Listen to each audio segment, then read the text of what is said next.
running a little bit late as far as trying to get onto my live. But I always say, there's nothing about late on a live.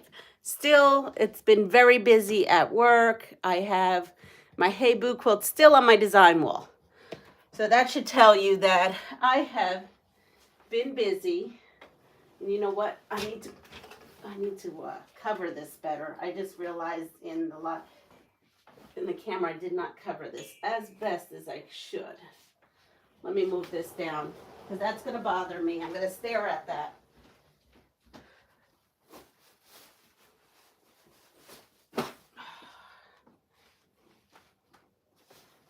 There we are.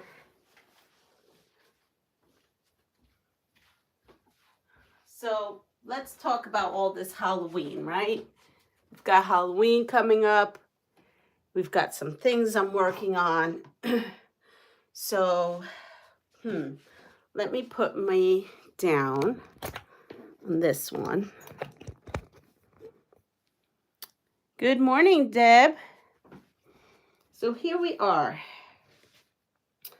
I will be here for a short moment because I actually have to do some things before I go to work. Good morning, Mom. Good morning, Melanie.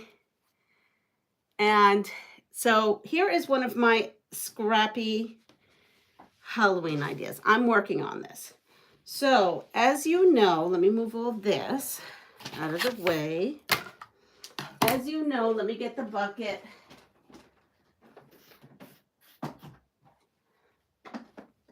I am working on my Ginger Quilter Mega Box.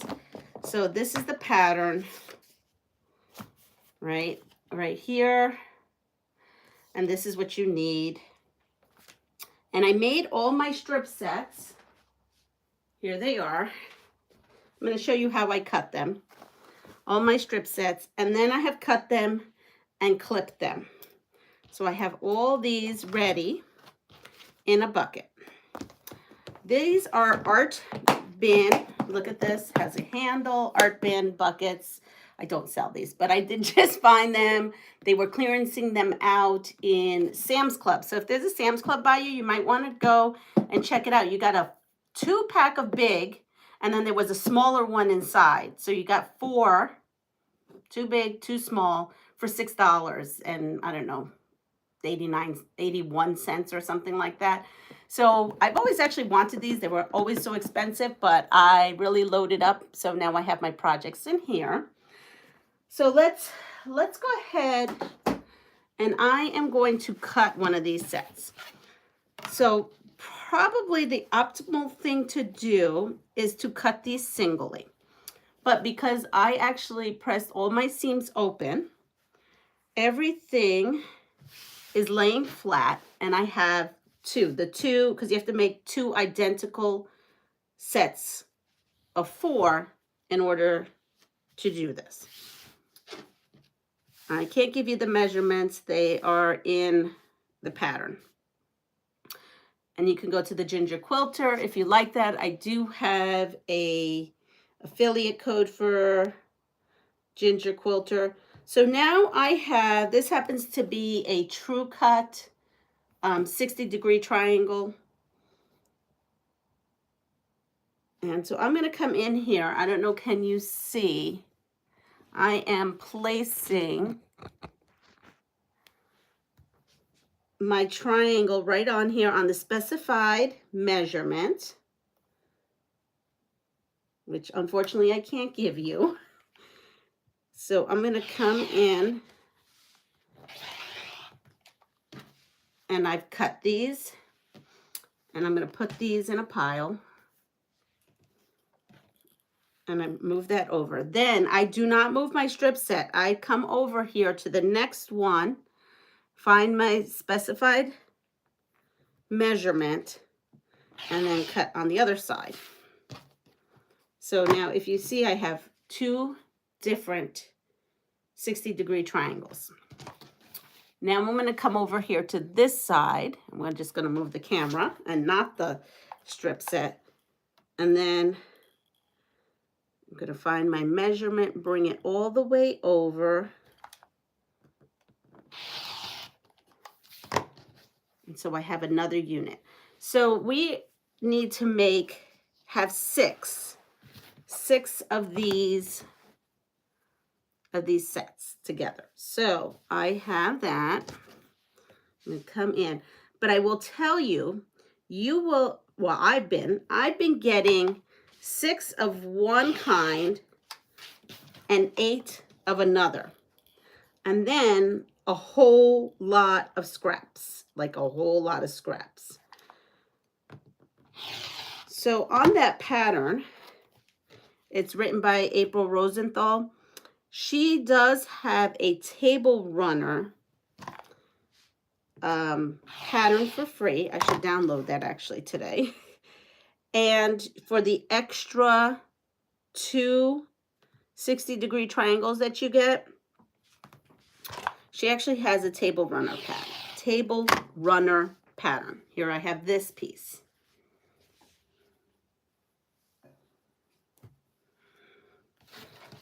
So here we are, we have that and that. Again, to make this, you only need 6. 6 of these pieces make the block. Well, that wouldn't, here we go. You kind of get the idea, you see? And then it makes it like a web looking. Good morning, Dawn. Good morning, Melanie, Linda. I think I got everyone.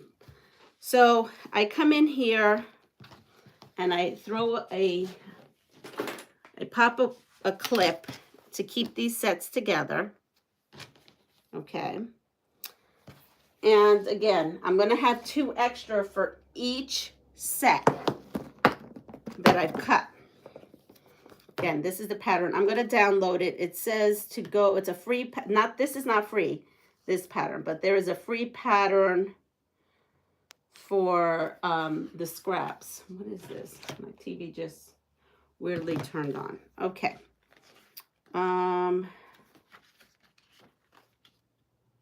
Yeah, just go to her website, April Rosenthal. I saw it yesterday. All right, so that's what we're going to do with those 2, because I have 2 extra of these per strip. So you actually have quite a bit. I'm going to actually take this with me, put that right in there, put this aside. So that's one Halloween project. Now, I have all these cutoffs. Good morning, Donna. I cannot stand having something like this. It bothers me. There's a giant stack, which means this morning, what can I do with that? Well, I started cutting this shape. I bought these small periwinkle templates from Missouri Star. Again, I'm not an affiliate of Missouri Star, so if you want to buy these, there are many content creators out there that are Missouri Star affiliate. I just happen to know Andrea, Arkansas Gal is one, because I think that's how I ordered these, using her code. There might be others out there because they give you a percentage. So I had ordered these when Jenny did a triple play about 6 months ago. So they've been sitting in the drawer for 6 months because they got me. I was like, oh, that's so cool. We are not making any of the quilts that they had on the triple play. I am doing my own thing. But what I had decided to do was, when I pulled out, trying to figure out what can I do with these scraps, what fits in here.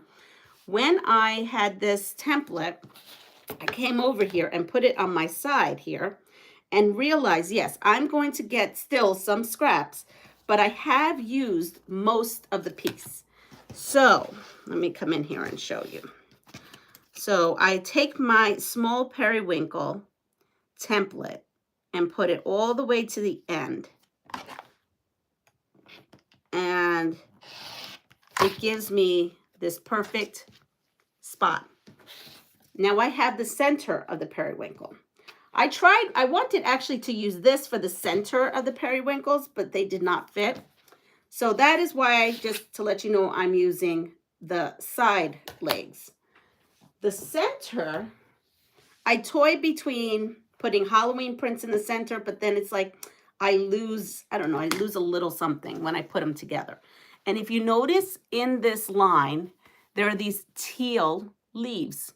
And I found this teal spider webby fabric. So these are going to be cut out using this template. Again, this was a 5 o'clock revelation of what I was going to do with these, as I was literally running through my sewing room trying to figure out what am I going to do with these scraps, because they cannot be like that. Honestly, to tell you the truth, I was actually, and this is an idea, because if you don't have these, I was just going to cut these into, like, I don't know, I was going to make some kind of phony baloney half square triangles. I was going to put another piece of solid color here and kind of get the biggest half square triangle out of this HST that I could. But then I came up with this idea, and I think it's better. So there's another idea if you're making this quilt along with me. Now look at these. I really love this selvage piece, so I'm actually not going to throw this out. I keep saying one day I'm going to do a selvage quilt. You know I have thousands of selvages, and I haven't done one thing with them. So I am going to keep these. This stuff, probably not. This is actually going to go into the dog bed, because that really doesn't do anything. But we all know how much fabric is right now. We all know how very expensive it is. Now look at this. This piece, that doesn't even fit on there. So I can't even use this. So we'll just put this, because in the crumb, I also have a crumb bin. So we'll put that in the crumb bin. Because so one day when I'm feeling pretty crummy, I will crumb away. Here's my crumb. So you haven't seen yet what I did. So I had a bag like this filled with Halloween crumbs. And one day last weekend, I sewed the whole bag of crumbs into a giant 1-yard piece of fabric. So you see that? This is where this is going to go, right in this crumb bag. Just in case if you're wondering, what am I talking about? Good morning, Sheila. Donna, did I say good morning to you? If not, good morning. So again, this piece is too small, but not that small. So what I am thinking is that maybe what I can do actually is I can probably actually add to this. It's just the smidgen right here. So I may just actually like pull off one of these tops and add them here and then recut this. It'll be a little crummy, but it's okay. It'll be a little patchworky, but that's what we're working on. So I just come in here with my small periwinkle. Yeah, so some of these, let me see. Maybe I have to do that over here. You know what? That's what I'm going to do. I'm going to go ahead and add a little bit more, because I'm just short at the very end. So I'm just going to add a little piece there. You know me, I'm the one to I'm trying not to waste any material, trying to save as much as we can, because the whole art of quilting happened with that, right? Everybody saved their little leftovers. So how is everyone recuperating this morning? If you are out trying to, you know, get your home back into order, because I know some of you all are out there. I don't expect that you're on here right now, but if you are, just know I'm thinking about you. I think we all are. So this goes in this pile, and then this here, that can just go into the Crumbville section of. So now I have this other side, because with the periwinkle template, you have to have one side. Let me put it here, right? You have one side here, but you have to have this side as well. So now I have to come in and cut. So see, I had cut that backwards. So one of the legs you're cutting with the template down, and then one of the legs you're cutting with, the template where you can read small. The other side, which is on this side here, you have to cut this where actually the template is backwards, which is great because, as you can see, I have two different angles going. So I'm going to come in here and now cut. Again, now my template is facing the opposite direction. Just in case if anybody has templates or wants to do something like this, it doesn't have to be using these scraps. So for each periwinkle, right, I'm going to need, let's see, do you see it here?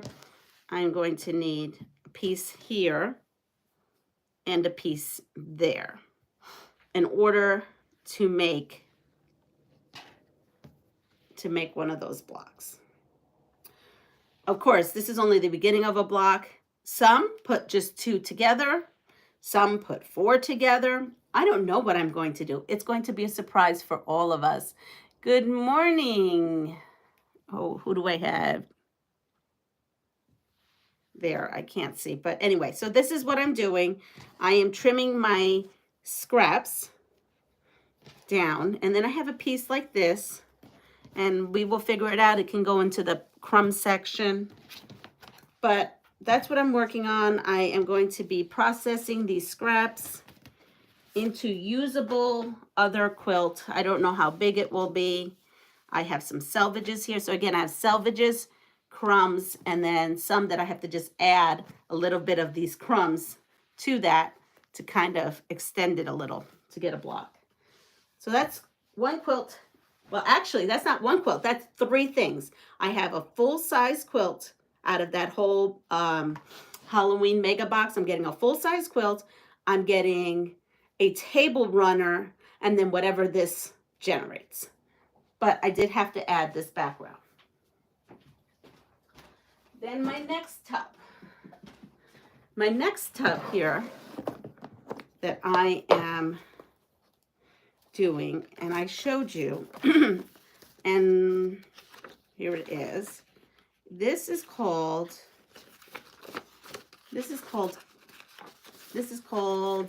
candy corn, but I want to show you. This quilt block is by Modern Handcraft, right here. This may be a free pattern. I'm actually not sure. It is 15 by 15. It's a beginner friendly, a pattern by Nicole, and I cannot pronounce her last name, but it looks like you can go to modernhandcraft.com.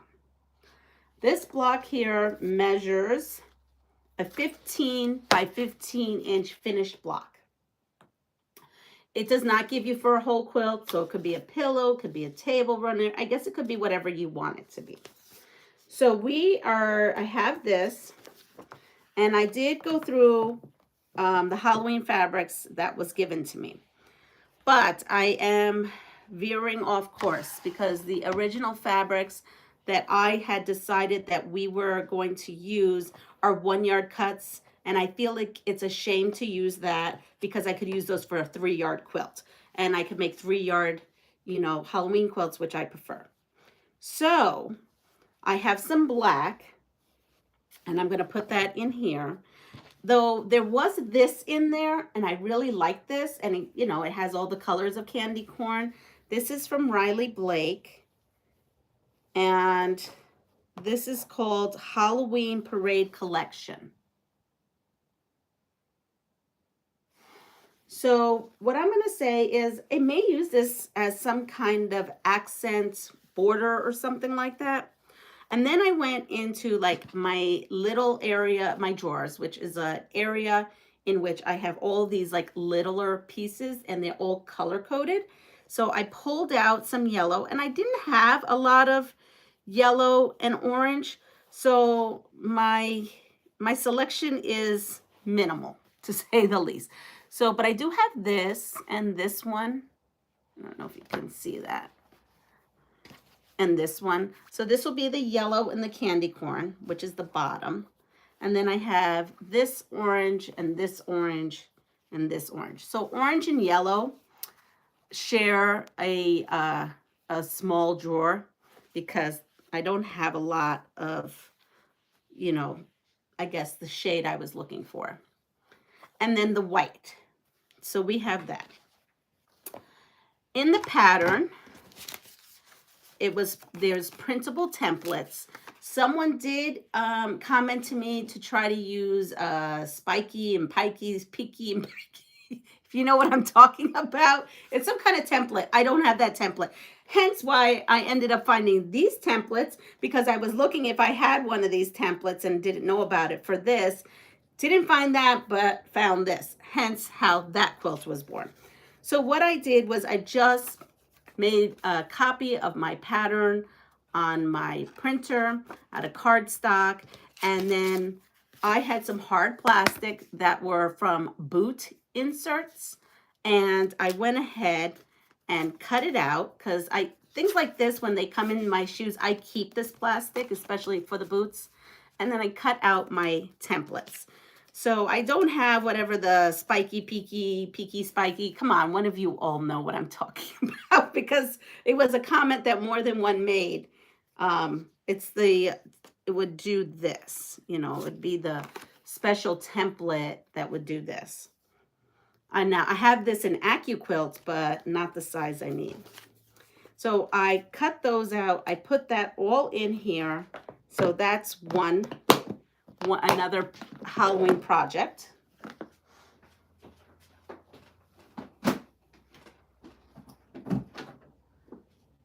All right, here we have another Halloween project. So this Halloween project was born with an idea. So Gina sent me some leader and ender project ideas. And one pattern was a free pattern, but I've seen the pattern. It's a traditional pattern. You know, it was a free, like I said, I think it was from, I don't even remember. But in any case, the size that they use was not the size that I want to use. So, though I love the idea. So the leader and ender project was basically snowballing two ends like this. And then once you get them all on there, there's many different ways you can lay it out on your design wall. They only had one way laid out, but I know there's many different ways we can lay this out. So what I had decided to do was, because I had gotten a whole bunch of these Halloween charms from her that she mailed to me, I thought, well, she gave me the idea for leader and ender. The size that they had was actually bigger than a charm. And I said, no, I'm not cutting all that. So what I decided to do is use these charms. This is called Fabulous by Riley Blake. I have Spellbound by Sweet Fire Road. I have Ghostly Greetings by Deb Strain. And then I have something here called Silverstone Wishwell Complete Collection. So these kind of have some Halloween-y vibes. I probably will not be using, well, I may cut up the black, but I'm going to basically go through all of these, pull out everything that's not black, and I have cut, and being that I'm making this size, right, I decided to use the charms, which are 5-inch squares, and then I cut down a whole bunch of 2-inch squares out of my black fabric scraps. So again, this is another scrappy idea.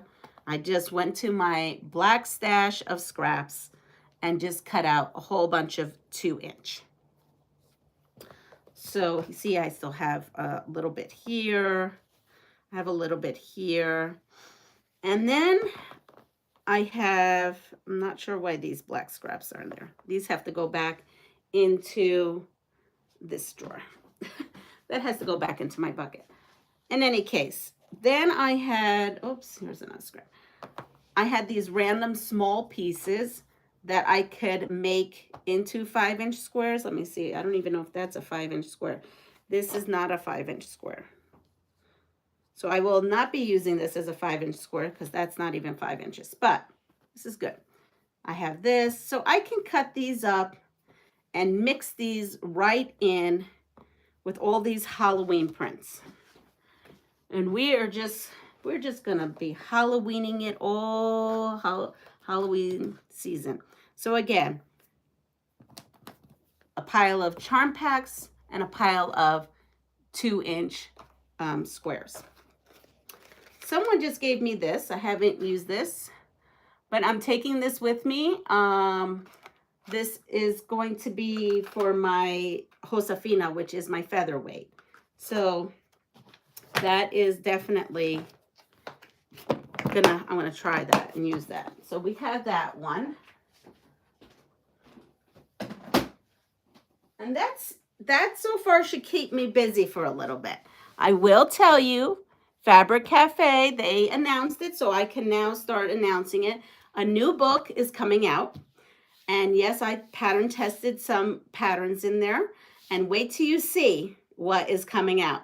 I cannot show you what I have that I made in my own fabric, but heads up that I knew that I'm getting good. I'm figuring stuff out. I'm figuring out when they give me a book, how long it takes for it to go to publishing and everything, and they launch it. And I said, boy, I have a feeling this book is going to come out sometime in October. I wasn't sure, but I had a feeling. So when I made my samples, I made them out of Halloween fabric. And so I actually cannot wait. I have no idea about the other quilts that I didn't make because I only know about the ones I made. So I'm hoping to maybe use some Halloween fabric on some of those that are coming out. Now I am missing some chat, and I'm going to move this here. And I'm going to move us completely over.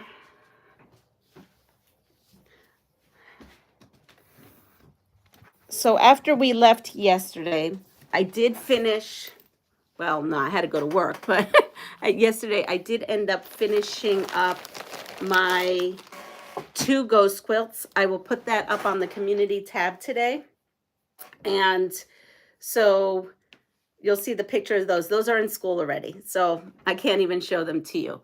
But here, we're going to go all the way down. And I would love it if you can all hit that thumbs up button. That would help me out so much. Hi, Carol. I use kitchen cutting blocks for templates and the bottom of shopping bags. What a great idea. That's actually, Carol, that's like the consistency now that I think about it. I use them too, Carol. What a great idea. Yeah, that really is. Yes, cheap enough for supermarkets and IKEA in the UK. Yep. Good morning, Rhonda. Good morning, Nikki. Let me hit all chat because I have a feeling I might have missed some stuff. So, you know what, we can show you. I think we can do this one. This quilt. I'm going to just change. I'm going to move this over. Sorry, I'm shaking you all up today. So the question of the day, I was just talking about this with Honey. What was going to be the question of the day? So yesterday, well, let's talk about food for a little moment. So I ended up not making the pork chops. Honey made the pork chops. He pan fried them with eggs and stuff. I don't know. I wasn't home when all that was going down. But I ended up making, what did I make? Oh, that's what I did. Okay, so when I was away, I stopped off and got a whole bunch of, I have to wind bobbins while I talk to you. A whole bunch of tomatoes, cherry tomatoes, and they were super yummy. So I took all those cherry tomatoes. I don't know if anyone goes to Sam's Club, but they have those big things of cherry tomatoes that are all different colors.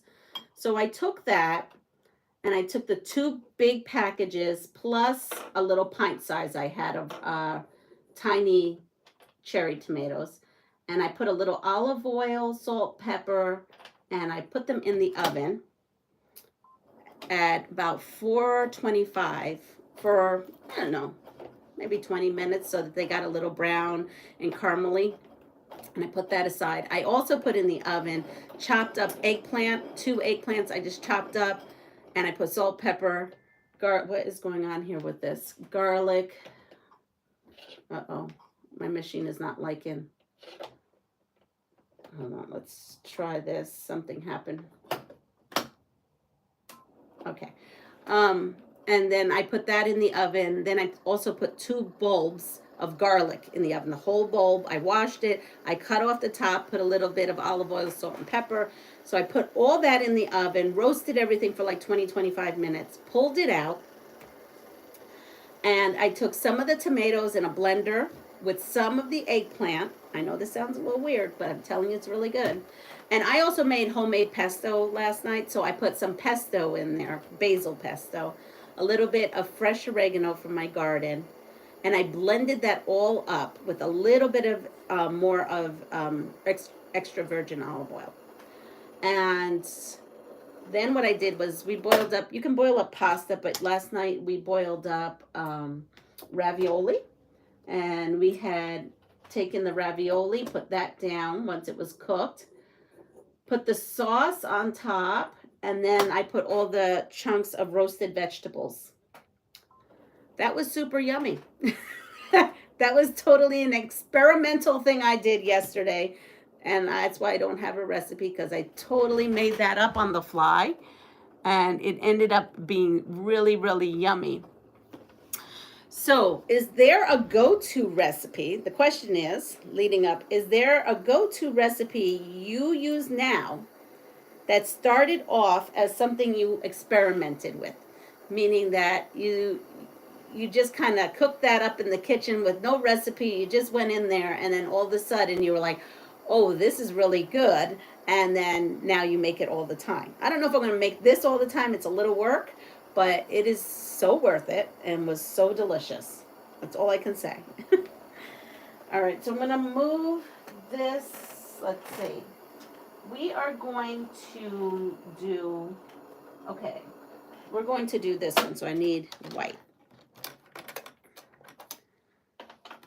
So I'm going to put white in my bobbin area because I'm still working on quilting, or I shouldn't say quilting, binding.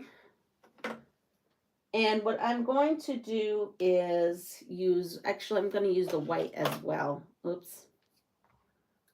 The white as well as the top. I have a little bit of glow-in-the-dark thread left, but not much. So I don't want to use it all up. All right, let's see. I'm going to go look, see what anyone has found just by kind of playing in their kitchen. And if it's not food, maybe it's a dessert or something that you like, a sweet treat.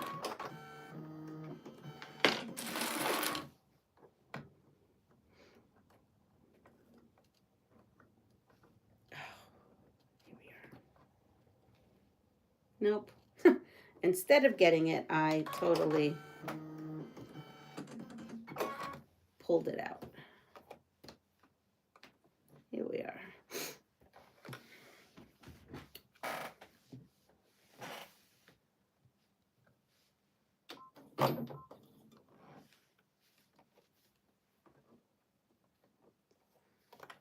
All right, so now I finally think I have this threaded with my clunky hands. So now I have all these clips from an earlier project. I'm going to move those out.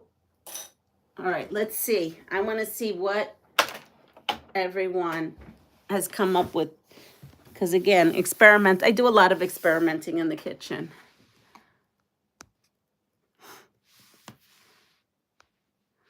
So I bet the kids love the ghost quilts. They do. I enjoy apples and Hellman's mayo.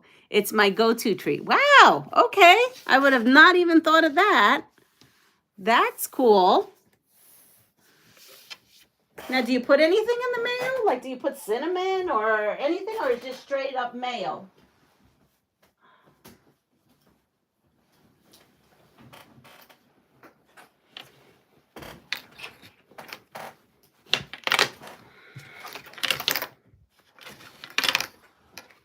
My chicken and rice soup. I put cut up zucchini and shredded chicken in it. Oh, yum.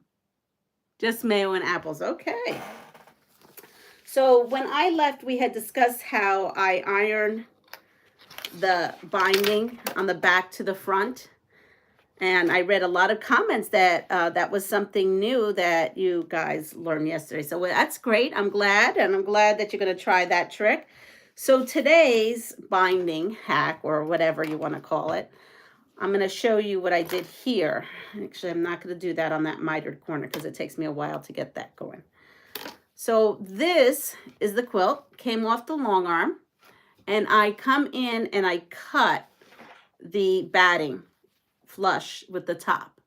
Then what I do is I come in with my iron and I carefully, it takes some time. I take my iron, no glue, just the iron, and I iron the one crease, right? I crease it over, I iron it. It's probably, I don't know, about 1/2 inch. And then I come and flip it on the top, and then I iron it. So the distance that I use between the top and the batting to the end of this is 1 1/4 inch. So it's actually 1 1/4 inch. And so that's what I use, 1 1/4 inch, and then I fold it over. And that is basically bringing my backing to the front. It's more economical. It'll save you money. Also saves you time, and especially since you're doing passive forward quilts, right? Or if you're even giving it away or whatever it is, I find it easier and you just don't want to deal with binding. This is a great way.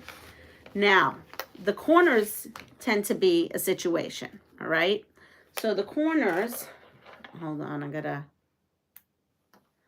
it's not really a bad situation. It's basically the same as binding. So let's go to this corner. So here I have the corner, right? It looks like this. So I have ironed this. I have this one this way. It's ironed this way. And I'm now coming over to a corner. I actually fold this corner just like if you were mitering it. I take it and I fold it. So now it is a 90-degree triangle when I'm looking at it. And now I just proceed to fold and press over and fold and press over. And then here you go. I have my mitered corner. I hope that makes sense. I might have to do that slowly one day in a separate video, but just so that you know what I'm up to. So here we go. We got my Michael Jackson going on here. I'm going to go ahead and start this. Now I'm going to tack, and then I back tack. I tie off. I don't know why. That's just the way I do it with this. And then I come in here again. I am using a straight stitch. I'm very close to the end. I can absolutely use a decorative stitch. My favorite decorative stitch to do on here is the wave stitch. When you have the differential feed or the dual feed, they call it, foot, it doesn't give you all the options of, or at least I haven't figured it out. Maybe it doesn't. I haven't figured it out. All the different options for all the different decorative feet. It gives me a selection of decorative feet. What am I talking about? Decorative stitches. It only gives me a selection of decorative stitches when I have this foot on, this special feed system. I have tried going in as if I have a regular foot on here, but it knows and it won't let me. So either I'm just not the computer programming person, which I'm not, but, you know, a good programming person that I could figure it out, because maybe it does and I just haven't figured it out. Or maybe it's just that's how their default is. It's actually a question I am going to ask when I go to festival. I'm going to stop in the Baby Lock. They have a huge booth. I'm going to ask them and tell them I have an aria, and is this the decorative stitches why do not all the decorative stitches work with the dual feed foot? Because I'm actually curious if it's a user, like myself, error, or if that's the way the machine is. But so the go-to that I use is basically a straight stitch, a zigzag stitch, or the wave stitch. There are a couple of other ones. I think there may be a blanket stitch on here. Yes, there's a blanket stitch I could use. I've never used it on my binding though. Let me know if you've used a blanket stitch on your binding of your quilt, because I'm curious. I'm trying to figure out, do the stitches go out? Do they go in? Like, which way would I have to put my binding on so that it would look right?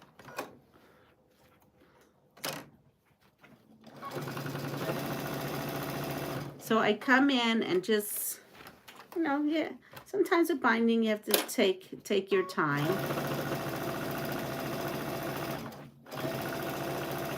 But you can see how fast this goes, because we are going to do this together. We are going to do this together, and you're going to see.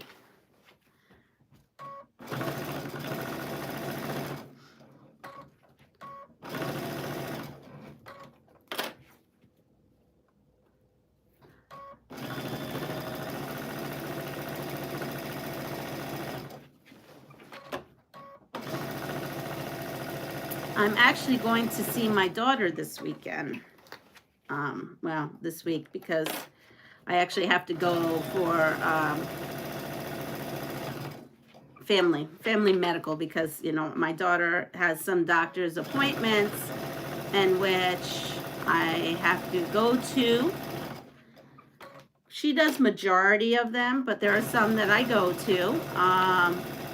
You know, to be an advocate. It's very important when you're not feeling too hot to have a friend or a family member go with you to be your advocate, because I feel then doctors sometimes take you a little bit more serious.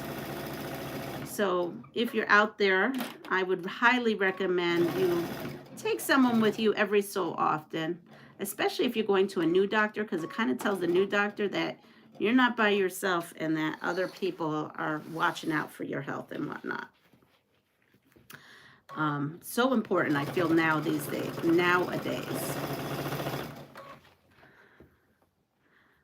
So I will be seeing my daughter, and I'm not sure if she's going to be up for it to do a live. She's got some things that she's doing as well, so I just know I'm going to be there for the appointment, and I'm going to get some time with her, which will be nice. So far, we had decided that she was going to spend the night, so we'll see.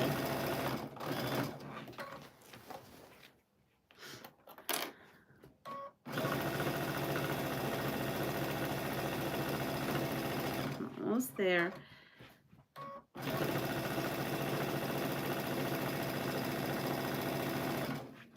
So now we've talked about the whole Halloween situation and costumes and everything, but is there a special treat you make during the holiday season? Is there a special treat you make for Halloween?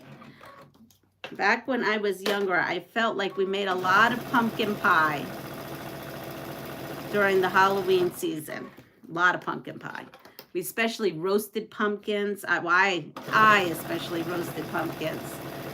And if anybody had an excess of pumpkins, and I'm not talking about those giant supermarket pumpkins, I'm talking about like eating pumpkins, like sugar pie pumpkins from a farmer's market or something like that. I would roast them all up in my oven and take the pulp and put them in like little baggies in the freezer so that I would have fresh pumpkin puree whenever I needed it, whether it be for soups or pie. Pie is my favorite. Cheesecake. I'm not a crazy pumpkin. I love pumpkin, but what I don't like is artificial pumpkin. You know how everything is pumpkin spice latte, pumpkin da da da. I'm not into that. I don't like the artificial taste of pumpkin spice, but I do love natural pumpkin.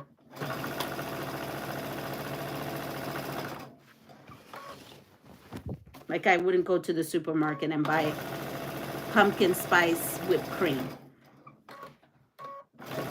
I think I'd just make cinnamon whipped cream and put that on a pumpkin pie. That would be my take on it. All right, so I'm almost to the end, and then you have my attention.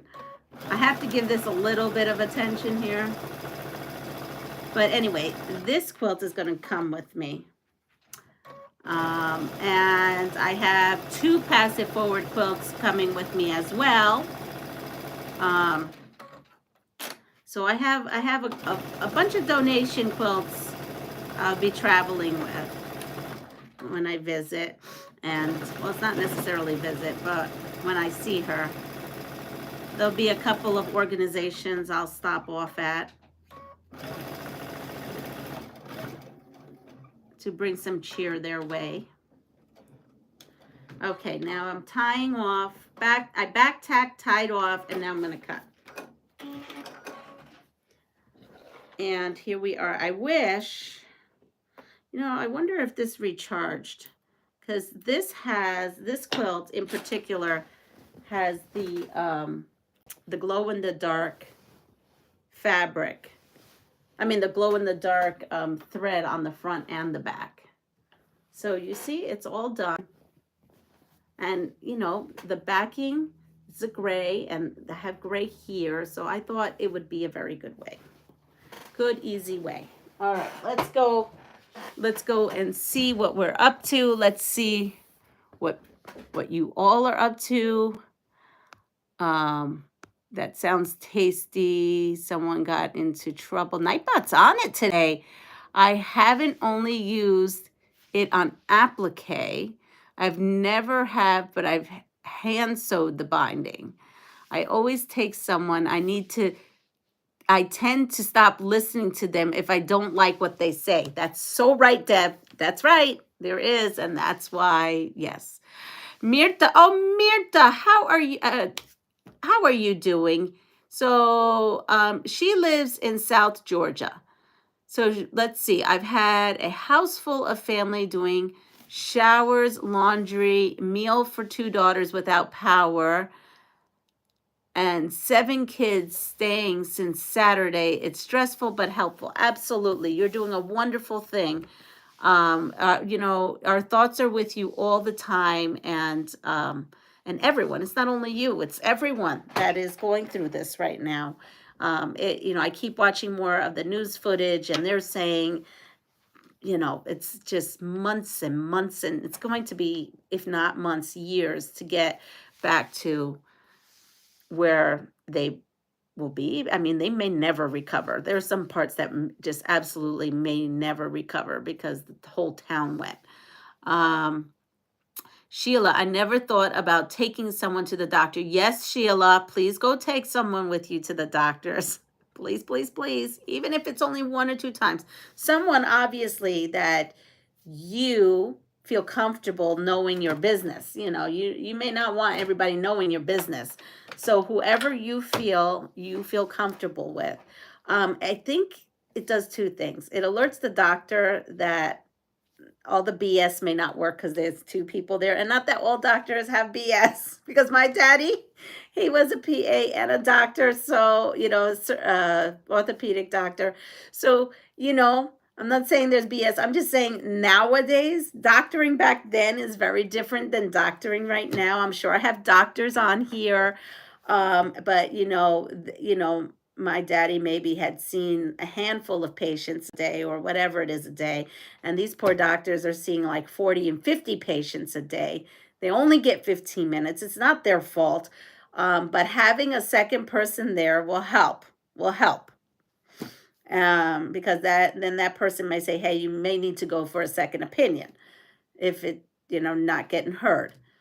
So my daughter's young, and as you know, and so she tends to have a lot of doctors who tell her it's growing pains, or there's just a lot of things. There's a lot of things. We have wonderful doctors. Has a wonderful team now, but you know, it's always good to have someone there because it's like a little thing. It's like a radar, like, oh, this person is involved. Not that that person that doesn't have someone isn't getting wonderful care. Just saying that's always, I don't know. Though in the hospital, I absolutely recommend you bring someone with you. Sheila, if you're in the hospital or anyone here going to the hospital, please call a friend, phone a friend that lives by you to visit you at the hospital, because you know what? It's hard. There's a shortage of nurses. There's so many shortages, and just to have that extra person there with you will make you feel better. I've made Jello shots to hand out to the parents on Halloween. Sheila, I love it. I went trick-or-treating. One of my mom's friends used to do that. And we'd go to his house.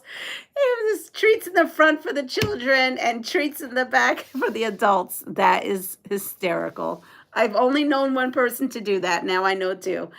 That quilt is adorable. I was going to work on my block swap last night, but watched IT instead. It should have... Wait, watched IT. It? I don't know what that is. Is that a show? I should have been... It should have been sewn. Oh, it's a movie. Oh, it's the movie. I think I've seen, like, I don't do horror films. I'm a chicken. Morning, Terry. My husband is my ears. He's a retired nurse. Oh, good. So he must know that nursing is different back then than nursing is now. I have so many friends that are nurses, and they say it's like night and day, but they can only be so many places at one time. That's how I felt yesterday. I felt like I could only be in so many places at one time. Mirta, my thoughts and prayers are with you and this awful flooding. It sure is. And good morning, Chloe. I will be listening. Not a problem. I'm actually going to wrap this up at 7:57. So let's talk about, before I wrap this up, let's talk about tomorrow. So tomorrow is Thursday, right? Today's Wednesday. I have to check myself because sometimes I'm thinking I'm on one day and it's really another. Tomorrow is Thursday. So we actually have off of school tomorrow. And then we have Friday. And my daughter's appointment is on Friday. So I'm not sure what I'm doing. I do not believe there's going to be a live tomorrow, which is Thursday, as far as at 7 a.m. At 7 a.m., I don't think there's going to be one. And on Friday, there's definitely not going to be one at the 7 a.m. on Friday because I will be traveling at that time to get to doctor destinations. So there won't be, again, lives at 7 a.m. I don't think there'll be a live for a 7 a.m. live until Monday. So let's say safely Monday. Monday, I will be back at 7 a.m. live because right now I got to tend to some family stuff that we have to tend to, and family medical, whatever you want to call it. I got to tend to that. So this will be my last 7 a.m. live for the week. Should see you 7 a.m. live on Monday, hoping that there's no issues. And you may see me sporadically because you know me. If I'm out and about, if I see something cool, I'll just go live. I mean, as Mike, the New York beauty, he's hysterical. He says, well, Leanna, she'll go live at the meat department at the supermarket. And you know what? I kind of chuckled at that. I go, yeah, you know what? He's probably right. Oh, so yeah, so we might go live, just not at 7 a.m. And I couldn't even tell you when and if and all that's going to happen because I've got a lot of stuff I have to tend to. But anyway, everyone have a wonderful day. Take care of yourself. Remember, if you're out to the doctors in the hospital, bring a friend with you just for an extra pair of eyes and ears and some help and happiness. Also, I have hit, past 2,500 subscribers. So yay, I'm so excited because I feel like it took forever. This one video I just did not too long ago was like, it's going crazy right now. It keeps getting tons of views and I'm so happy. And I hope it gets a whole bunch more reviews. It's the Quilts in a Jiffy, the quilt block formation that I did. So I'm so excited about that. And so we're going to keep it keeps coming up and I keep getting more subscribers. So if you could please share some of my videos out there, I would also appreciate it. Everyone, on your way out, if you wouldn't mind hitting the like button, and I will see you soon. Take care. Bye.